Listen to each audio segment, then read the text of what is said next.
শীতকালে চা বা কফির সঙ্গে এইভাবে একবার পালং শাকের পকোড়া বাড়িতে বানিয়ে দেখতে পারেন। খেতে ভীষণ ভালো হয়। নমস্কার, আমি রুমি। আপনাদের সবাইকে আবারও একটা দারুণ স্বাদের রেসিপিতে স্বাগত। প্রথমে আমি বেশ কিছুটা পরিমাণ পালং শাক নিয়েছিলাম। তারপর জল দিয়ে খুব ভালো করে ধুয়েও রেখেছি। এবার সমস্ত পাতাগুলোকে এইভাবে এক জায়গায় করে নিতে হবে। আর পাতাগুলোকে যেহেতু আগে থেকে ধুয়ে রেখেছিলাম, তাই আলাদা করে আর ধুয়ে দেখালাম না। তবে 2-3 বার জল দিয়ে ভালো করে ধুয়ে নিতে হবে, যাতে কোনো রকমের ময়লা না থাকে। তারপরে পালং পাতাগুলোকে এইভাবে কিন্তু ছুরির সাহায্যে সরু সরু করে কেটে নিতে হবে। আপনারা চাইলে আরও সরু করেও কাটতে পারেন বা একটু মোটা করে রেখেও কাটতে পারেন। মাত্র কয়েক মিনিটের মধ্যে এই পকোড়াগুলো রেডি হয়ে যায়, আর খেতেও ভীষণ ভালো হয়, যা ছোট থেকে বড় যে কেউ খুবই পছন্দ করবে। সমস্ত পাতাগুলোকে এইভাবে সরু করে কেটে নিয়েছিলাম। এবার আমি মিক্সিং বোলের মধ্যে নিয়ে নিলাম। এবার আমি এর মধ্যে দিয়ে দিচ্ছি একটা গ্রেট করে রাখা আলু।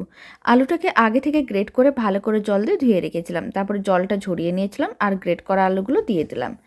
এখন আমি দুটো মিডিয়াম সাইজের কুচনো পেঁয়াজ দিলাম, স্বাদ অনুযায়ী লবণ দিলাম। আর আমি দিচ্ছি সামান্য পরিমাণ চিনি। যে কোনো ঝাল জাতীয় রান্না বা পকোড়া জাতীয় কিছু বানালে অল্প একটু মিষ্টি দিলে খেতে ভীষণ ভালো লাগে। অল্প একটু হলুদ গুঁড়ো দিতে হবে, আর দিতে হবে লঙ্কার গুঁড়ো। আপনারা চাইলে কুচনো কাঁচা লঙ্কাও দিতে পারেন। এখন সমস্ত কিছু একসঙ্গে খুব ভালো করে মিশিয়ে নিতে হবে, যাতে লবণ, হলুদ বা চিনি সমস্ত কিছু ভালো করে মিশে যায়। লবণ দেওয়ার কারণে পালং শাক থেকে কিন্তু জল বেরোনো শুরু করে দেয়, তাই আলাদা করে যখন পকোড়ার মিশ্রণটা রেডি করব, জল দেওয়া কিন্তু যাবে না। এখন আমি 1 বাটি বেসন দিয়ে দিলাম। তারপর সমস্ত কিছু ভালো করে মিশিয়ে নিতে হবে। কোনো রকম কিন্তু জল দেওয়া যাবে না, তাহলে কিন্তু পকোড়াগুলো মুচমুচে হবে না। এইভাবে সমস্ত কিছু ভালো করে মেশাতে হবে। আমি এখানে প্রায় 100 গ্রামের মতন বেসন দিয়েছিলাম। সমস্ত কিছু এইভাবে শুকনো করে মিশিয়ে নেওয়ার পরে আপনারা দেখতে পাবেন মিশ্রণটা ঠিক এরকমই টাইট হয়ে রেডি হবে, আর একটা এরকমই ডোয়ের মতন হয়ে যাবে। তাহলে বুঝে নিতে হবে পকোড়া বানানোর জন্য মিশ্রণটা একেবারেই রেডি। এবার পকোড়াগুলো ভেজে নেব। তার জন্য আমি এখানে ফ্রাইং প্যানে বেশ কিছুটা পরিমাণ সাদা তেল নিয়ে তেলটা গরম করে নিয়েছিলাম। অল্প অল্প করে মিশ্রণ এইভাবে গরম তেলের মধ্যে দিতে হবে। ফ্লেমটা মিডিয়ামেই আছে।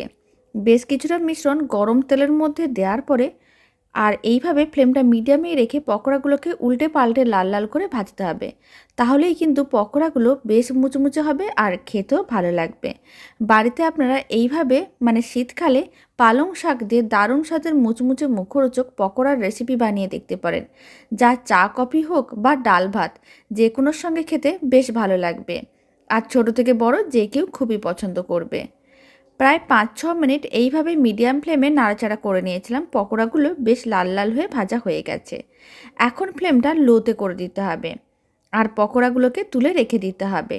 বাকি যেই মিশ্রণটা আছে, একইভাবে বাকি মিশ্রণটাও অল্প অল্প করে গরম তেলের মধ্যে দিতে হবে আর পকোড়াগুলোকে উল্টে পাল্টে লাল লাল করে ভেজে নিতে হবে।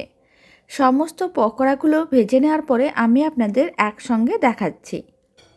দারুণ স্বাদের মুচমুচে মুখরোচক পালং শাক ও কাঁচা আলুর পকোড়া একেবারেই রেডি। রেসিপিটা শেষ পর্যন্ত দেখার জন্য আপনাদের অসংখ্য ধন্যবাদ।